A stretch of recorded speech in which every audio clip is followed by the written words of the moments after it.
without further ado, you've seen her in Avengers. You may have seen her in Jack Reacher opposite Tom Cruise. Oh my God. But you will soon see her again in Avengers Infinity War in 3 weeks, I believe. But for now, she's here with us. And this lady doesn't need superpowers to kick ass. Ladies and gentlemen, please welcome Cobie Smulders!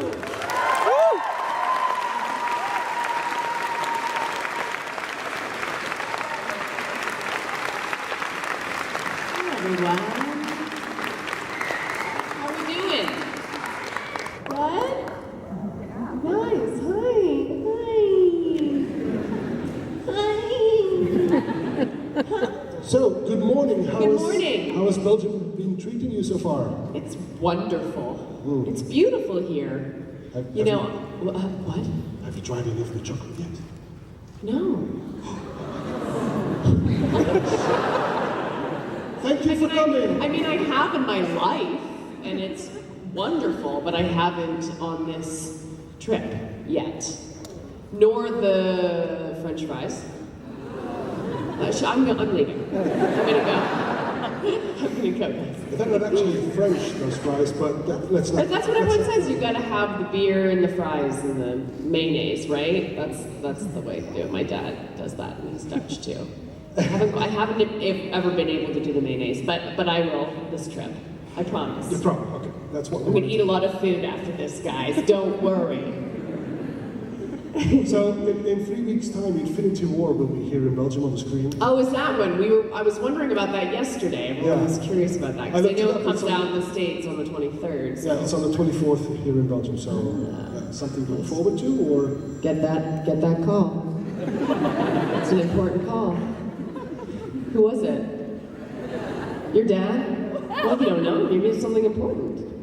Okay. It's much more important than what's happening right now. So we will see you in Infinity War. Is there... I mean, I can't say yes or no because it's kind of a thing. But it is coming out. Okay, so there's nothing at all that you can tell us about it. No. No. I like this job. I like working for Marvel. And over when was the first one? How long has it been now? 6 years, 5 years, something like that. You know, you learn a certain veil of secrecy to put upon yourself. And I want to continue to be hired by them, so I try to not talk much about it. Fair enough. Yeah, it was amazing. I mean, I was playing, like you said, I was playing a strong woman, but I wasn't only, she wasn't just strong, she was a major in the U.S. military. So it was a really wonderful role in terms of portraying somebody who is in the service, and also getting to work with Tom. I mean, it's Tom Cruise. I mean, you just take that job. You're like, I just want to work with him. And Tom is honestly one of the hardest working, nicest people I've ever worked with. And it was a really rigorous training for it. I trained, 5 hours a day for 6 weeks. And we did all of our own stunts. So it was a really intense film. I was like in the best shape of my life. And then immediately when we wrapped, I was in the hospital. But it was fun to feel that strong. Yeah. You've been in big blockbuster movies, excuse me. And you've also been in a television show, a series, right? And How I Met Your Mother. What is it? We can whoop. We can whoop for HIMYM. What is the This is alcohol, by the way. It's not, it's soda. What is the biggest difference in working in a film and working in a television series? Well, it's very different. I mean, I think the first thing to sort of say, to try to help people understand it, guys, I want to start answering calls. People do that sometimes when the phone rings. You make them answer in front of everyone, have a whole conversation. I won't do that today. So when you start a series, you don't know, you do something called a pilot, which is just one episode, the very first episode of the show, and you think, wow, this would be a really fun show, and you don't know how much further it's going to go.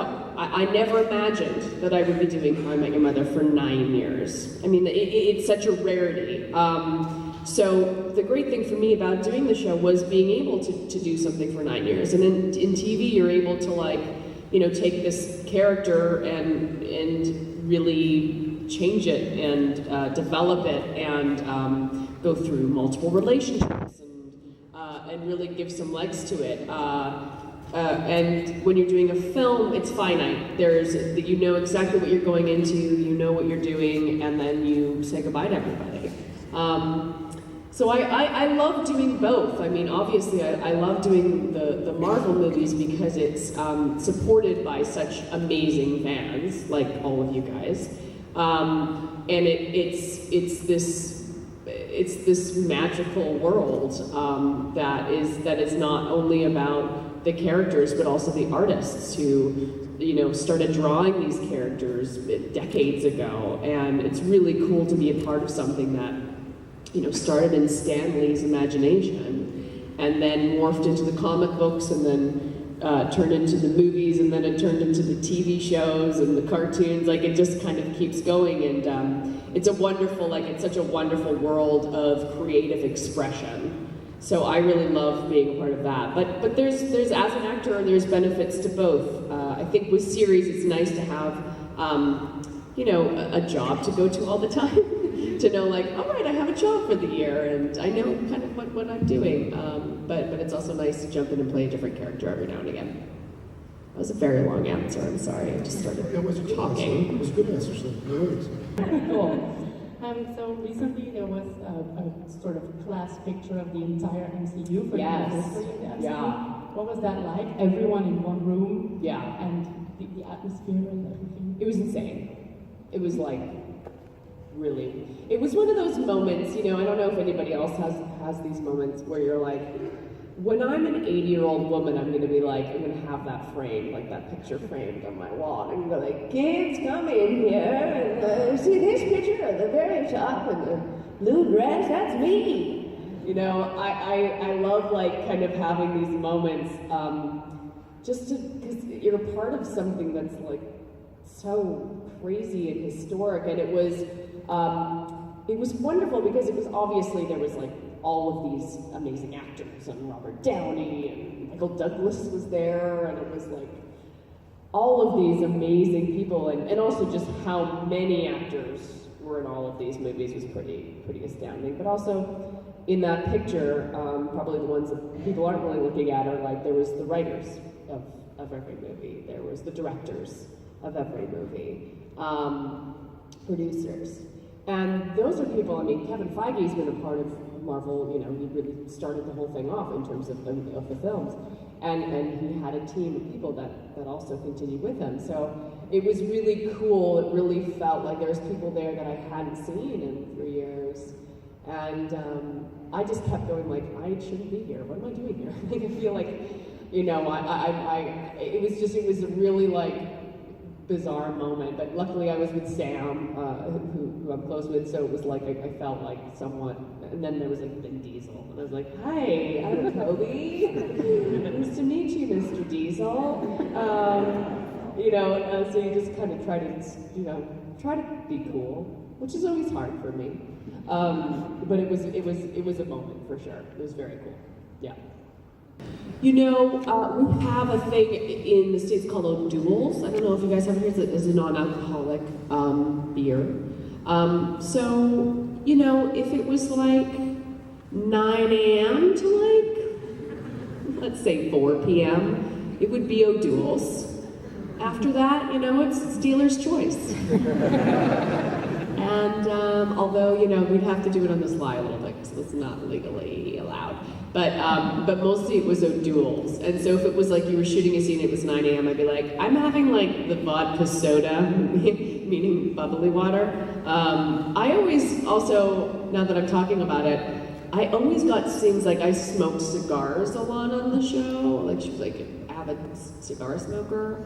And it was always the first scene of the day. So it's like 8 a.m. and I'm like, Oh God, and just, it made me so nauseous. But most of the time we fake it, because it's not real.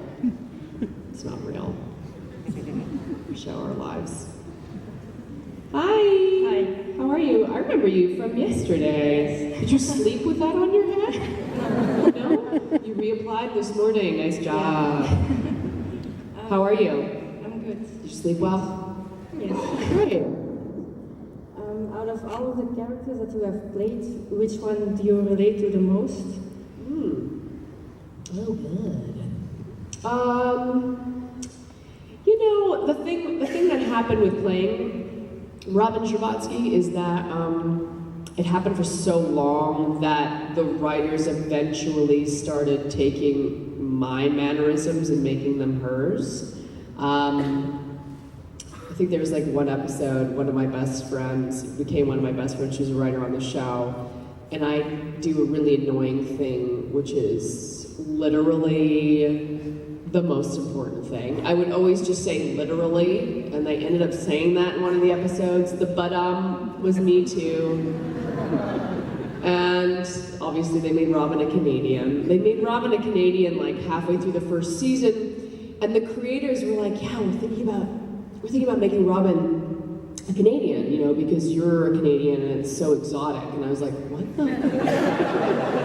Like, never in my Canadian life have I been called exotic. Like, being a Canadian is not exotic.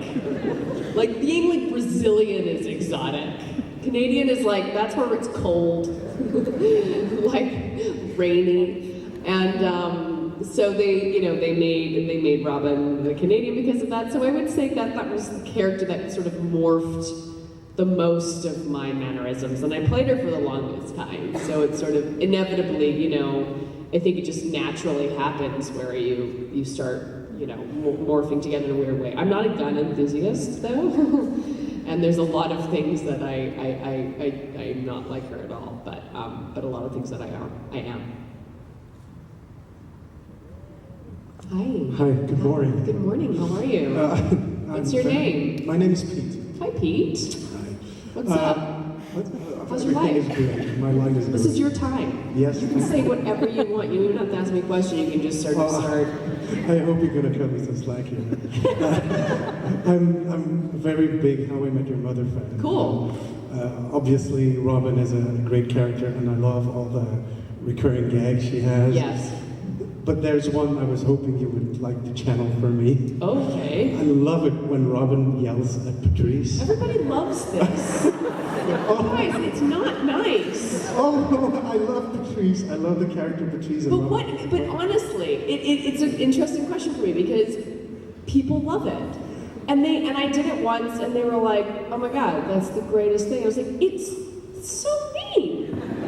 So what is it about it? Is it just that it's so mean and she's so nice that it's funny? Because I don't understand it. I just do it. I don't think I have the same reason as some people have. What is your reason then? My reason is I got a lot of things with voices. I'm a singer. Oh, okay. And so it's the tone that you it's like. the tone, yeah. It's the like crazy angry tone. I'm intrigued with how you say Patrice at the end, how your voice goes up. Oh, like it's squeaky and stuff? Yeah. Patrice! I'm sorry. Something like that. I think it's always funny when you see somebody totally lose it over nothing. You know, I think that there is some humor to that, but it was so, I mean, I enjoyed it. I'm not going to say like, it was so hard. She was so nice. She was the nicest. She's the sweetest human being. Ellen, who played Patrice. But, it's such a weird thing, but it was a lot of fun to do. But every time I did it, I instantly apologized to sweet, sweet Ellen. She was just the nicest human. Hi. Hi. Hi. How are you? I'm fine, thank you. Good. What's your name? I'm Tina. Tina. That's my mom's name. Oh, that's nice. Nice. Yeah. Nice. You served her well. So there you go. I have another question about How I Met Your Mother. Okay. If you could choose yourself, would you pick Ted or Barney? You know, I had this question in the same room yesterday, and it's like choosing which one of my daughters I like better. It's too hard. I think that that's really what happened in the finale. But it's like I like that in the show it was realistic in the way that they portrayed relationships, because I think that there are different people for different parts in your life. I think that we as human, I'm gonna get really deep, sorry. I think that we as like human beings, like we continue to change and we continue to evolve, and that's inevitable. And I think that what happens sometimes is that when people get married or they, make a commitment to each other, they're sort of saying, okay, I want this partnership, I want it to be like this forever, and that's not possible. And I think that in our show, they did a really good job of sort of saying, like, the Robin and Barney thing, like, this is good for them in this section of their lives, and then they just kind of grew and changed, and Ted was a better fit for Robin in the long term. So I always like that. I can't make a personal choice because it's too personal. Because I don't see them as characters, I see them as human beings, and I think like me choosing, if I chose one, I would feel like it was insulting the other. But they're both amazing characters, but just for different reasons. And I think Robin probably reaped the benefit of being with both of them.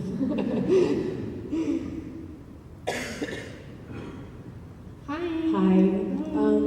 What's your name? Joyce. Hi, Joyce. Hi.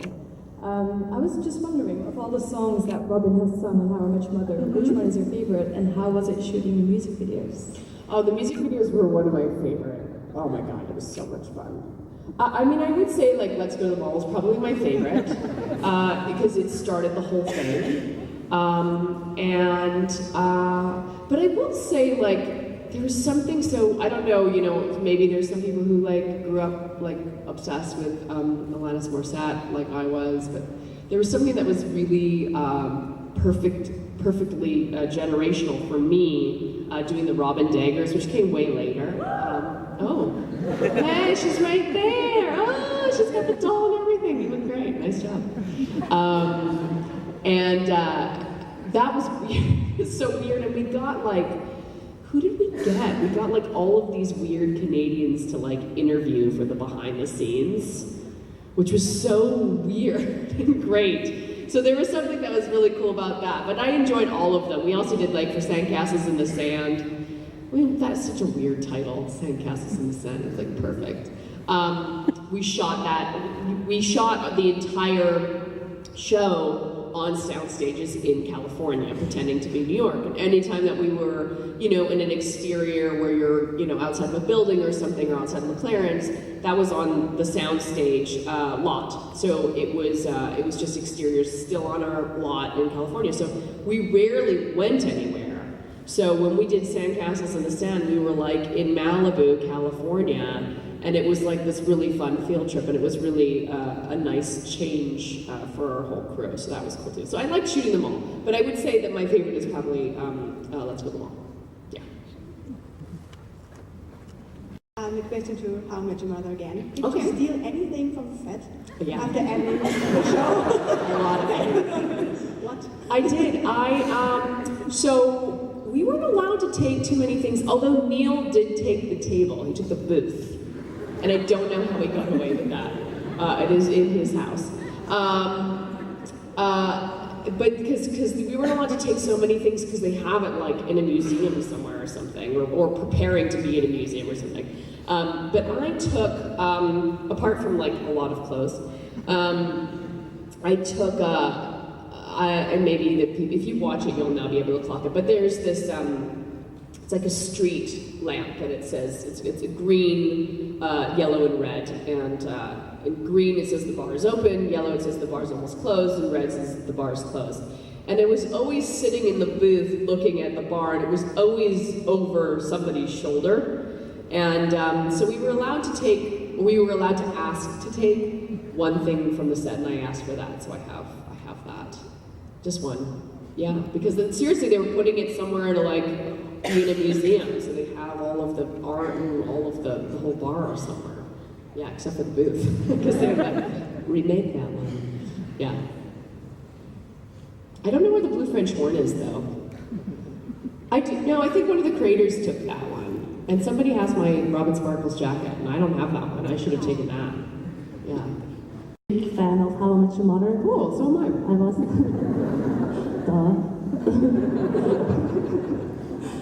Yesterday when I was with my marshmallow, I was filled with your picture. Yeah, I was Lily. That's why you had that. You guys, there's some things that I just completely forget about the show, and it's one of the reasons I love coming here, because I'm like, oh my god, right, that was the thing. So you had the marshmallow yesterday, yeah. That was the first thing I made when I decided to play Lily. Oh, cool. Yeah. Very cool. Okay. My question is, how was it like shooting from Nothing Suits Me Like a Suit? Oh yeah. Well, I think that marked, what was it? That was maybe our 100th episode when we shot that one. And that was really cool. I mean, obviously, you just have to sort of like milk every one of Neil's talents because he's such a talented human being. So he's got an amazing voice, obviously, and they wrote that song for him, and that's the perfect example of what our exteriors are like. Literally, we used the entire exterior, which is really just like one intersection of a street, and it was really cool because we had like tons of extras, and there was a whole dance number. Anytime that we got to do music was always a fun time on set, so that was a really fun one. Yeah. I just wanted to say that it's really nice being in your panel. I mean, I've been to a lot of them, and you're really open. And am I nailing this right now? Yes, really. You're just, you are so. Thank you. So spontaneous. It's like really nice being here. It's not over yet. Even though it's only going downhill from this moment. No, it's not, because I was here yesterday as well, and it was awesome as well. But my girlfriend has a question for Oh, me. yes, hi. Hi. You guys look great. Look at these costumes. Thank you. I have a question about How I Met Your Mother. Cool, yeah. The scene with your father, when your father says it's actually one of the boy, and he treats you like a boy. Yes. How did you feel about it and shooting it? Oh, I mean, I loved it. I thought it was really funny. It's really sad. It's a sad idea, but I loved it. What did I do one time? I was like set off into the wilderness with like a ball of string and like a knife or something, and I had to find my way home. I just think it's so funny because you know what? It's also very like, I'm Canadian, I grew up in Canada, and there is this sort of like survivor's mentality. And it's so funny, I was just up in Vancouver with my daughters recently, and I was like, all right, if you were stuck in the middle of the woods, what would you do to survive? And it's like, in this day and age, like that's never gonna happen. Like it's not like we're gonna go so far up north where you can't, find anybody, or you can't find help. But there is this sort of survivalist mentality that you get, I don't know why, because I grew up in a city, but it's just this Canadian thing, so I really appreciated it. I think that, fathers and daughters are a very interesting, special relationship, and it was a funny version of what that could be. And also informed sort of the woman that she became, someone who's very strong-minded and career-driven, and also very, self-motivated and capable. So it was interesting. Anytime where you get, like, as an actor, to like feed into your character with actual history, it's beneficial to not only the audience but also to you as well. Yeah. Nice to meet you guys. Who's next? Hello. We got the song, you got this recording, we got this, we're rolling. We're saving it for posterity. Oh, I love it. I love it. What's your name? I'm Laura. Hi. And what's the date, Laura? I have no idea. I don't know either. No idea. It's April? It's April, somewhere in April. Somewhere in April. Not the 1st. April 8th? You answered that correctly. That's bonus points for you. Isn't that sad how excited I was about it? That was literal excitement. Sorry. What's your question? My question was, you play a non-superpowered person in the Marvel Universe. Yeah, and much more difficult. My question was, if you regret that, and if you could play a superpower, which one would it be? Either because you like it or because you think it would be fun? Yeah, that's a fun question. So, yes, I would love to have superpowers. I would love to play someone with superpowers, but I will also say that there is something cool about the Agent Coulsons, the Maria Hills, the Black Widows, the Hawkeyes of the world, who are like, obviously they're very skilled, they're very trained, they're highly intelligent people, but they don't have superpowers, and they are therefore much more vulnerable. And I think that there is something interesting to that type of character who like kind of risks more. I think that if you have superpowers, you have a duty to help others, to protect others, to do something with what you were given. But choosing to sort of put yourself in harm's way is always a very interesting, it speaks to somebody of a very high integrity to me. So it's an exciting thing to play. Superpowers, you guys, it's such a fun question. I was just talking about this with someone. And I think it would be like the ability to control time. That would be useful. There was also there was a super speed, or there was like just the ability to go wherever you want, I think. But controlled time would be great. I also still and have from a very young age wanted to be a mermaid. Yeah, don't laugh at me. I'm showing you a part of myself, don't laugh at me. So the idea of being like an Aqua Woman scenario, right? So I'd like to be able to swim and breathe underwater, but also not get fucked up by sharks. So I'd love also, I have very strict parameters for my superpowers. I will take breathing underwater if I could also have super speed and super strength. Yes. I was going to say thank you for waiting in line and hearing me just listening to me yammer on. I love this country. Everyone has been so nice. And I just really appreciate you guys. I know it's a lot that people travel really far, and you probably don't ever get to hear it from us, but we're very grateful to you guys for coming out and to support us and also to support the films. And we create these movies and shows for you. So thank you. And, Ladies and gentlemen, Cobie Smulders!